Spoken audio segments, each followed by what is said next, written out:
PhD एक शोकांतिका। वह हाथ जोड़े खड़ा था। मैं कुर्सी पर बैठा अखबार पढ़ रहा था।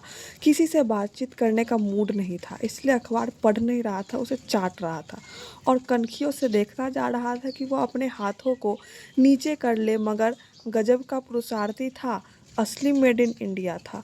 वह हाथ जोड़े था और जोड़े ही रहा।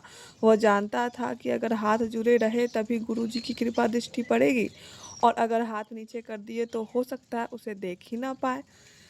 वह 6 फुट का इंसान, पर अपने सारे अस्तित्व को वह उन दो जोड़े हुए हाथों में समेटे था। विराट का वामन रूप कैसा रहा होगा, उसका साक्षात नमूना मेरे सामने था। परंतु फिर भी मैंने अखबार से अपनी दृष्टि नहीं हटाई। वह जानता था कि प्रभु के सम्मुख हाथ जोड़ने और उनकी कृपा होने पर ही पंगुगिरी लांघ सकता है और अंधे को सब कुछ दिखाई पड़ सकता है। वह अब भी वैसे ही खड़ा था, हाथ जोड़े खड़ा था। उसकी इस किच्छ साधना पर प्रसन्न हुए बिना कोई रास्ता नहीं था, क्योंकि अखबार पढ़कर थक गया था और चाय के लिए बेचैनी हो रही थी। अतः भगवान प्रसन्न भय की मुद्रा में मैंने आंखें उसकी ओर की और पूछा, अरे तुम कब आए? विनित विनम्र शिष्य ने मर्यादा का पालन करते हुए कहा, गुरुजी बस अभी अभी आए हैं। इतना कहते कहते उसने हाथों को नमस्कार की मुद्रा से मुक्त कर मेरे चरण कमलों को पकड़ लिया।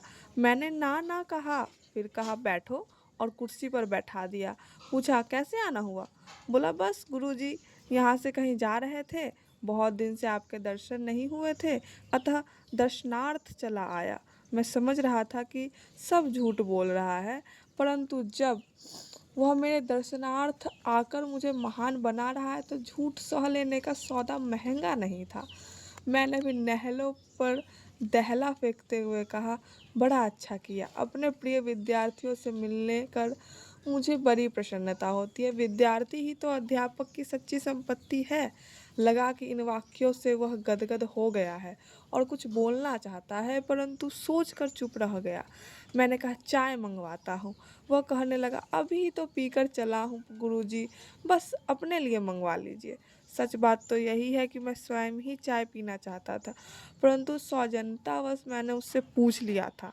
मैं एक सेकंड चुप रहा कि वह बोल उठा, गुरुजी हमारे ना कहने पर आप नाराज हो गए, माफ़ी चाहता हूँ, हम भी चाय पी लेंगे।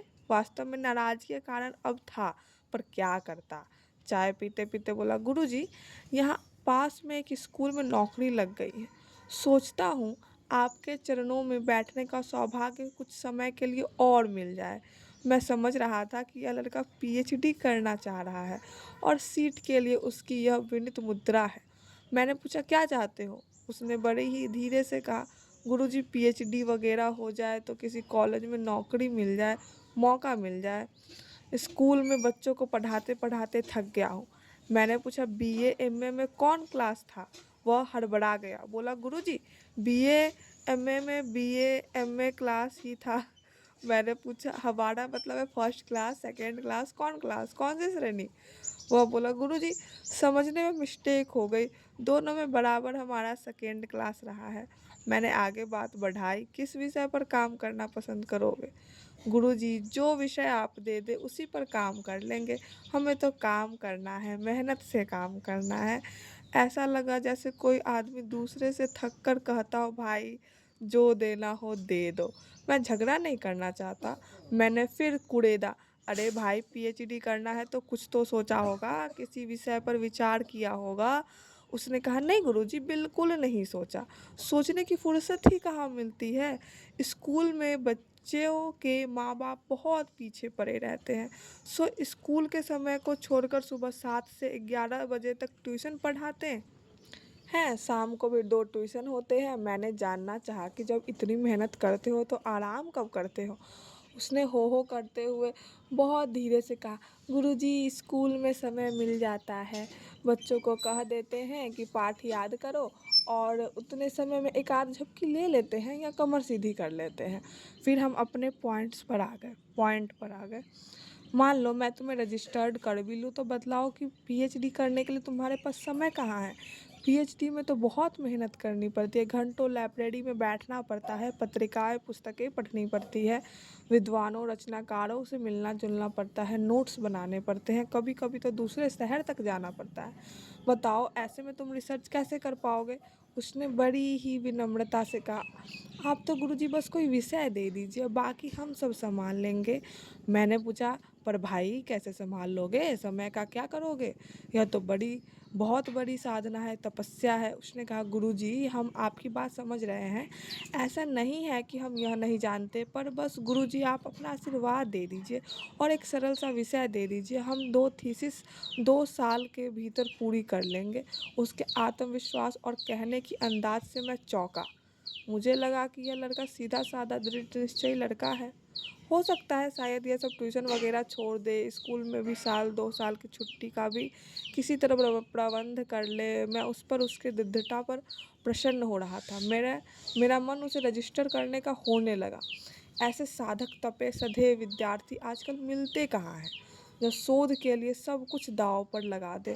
मैं उसके लिए विषय सोचने लगा, पर पता नहीं किस इंट्यूशन के कारण मैंने सहानुभूतिपूर्वक ही सही उससे पूछ दिया कि भाई हम तो तुम्हारे कायल हो गए, तुम्हारा दृढ़ निश्चय दूसरे शोध विद्यार्थियों के लिए आदर्श है, पर यह बतलाओ कि थीसिस लिखने के लिए क्या अपने सभी ट्यूशन छोड़ दोगे और स्कूल से छुट्टी ले लोगे? हो सकता है कि 2 साल की बजाय इस कार्य में 3 या 4 साल भी लग जाए। सोच लो तुम्हारा कितना आर्थिक नुकसान होगा। मेरी बात सुनकर एक सेकंड को वह हतप्रद रह गया, फिर बोला, गुरुजी नुकसान? कैसा नुकसान? किसने कहा मैं ट्यूशन छोड़ दूंगा, स्कूल से छुट्टी ले लूंगा? अब मेरी चौंकने की बारी थी। मैंने कहा, अगर तुम ट्यूशन नहीं छोड़ोगे, नौकरी से छुट्टी नहीं लोगे, तो पीएचडी का कार्य कैसे करोगे? उसने बड़ी शांति से कहा, गुरुजी ऐसा है कि मैं एक दिवाली बड़े दिन की छुट्टियों और गर्मियों की छुट्टी में जितना हो सकेगा उतना कार्य करूँगा, बाकी सारा काम वह रमेश त्रिपाठी है ना, गुरुजी हमसे 2 साल सीनियर रहा, हमारे ही गांव का है, बड़ा ही मेधावी प्रतिभाशाली छात्र रहा है, परंतु अभी तक उसे कोई ठीक काम नहीं मिला है। उसकी आर्थिक स्थिति खराब है। मुझे लगा कि उसके लिए अवश्य कुछ करना चाहिए और तभी पीएचडी का ख्याल आया। मैंने सोचा कि अगर मैं पीएचडी करूं तो इसे भी आर्थिक सहायता हो जाएगी, इसे मन का काम मिल जाएगा और इसी बहाने मेरी पीएचडी भी हो जाएगी, पूरी हो जाएगी। बस गुरुजी, इसी भावना से प्रेरित होकर मैं आपके पास आया हूँ। आशा है आप मुझे सहयोग अवश्य देंगे। बेचारे की शादी हो गई है, 2 बच्चे हैं, किसी तरह गृहस्थी की गाड़ी खींच पाता है।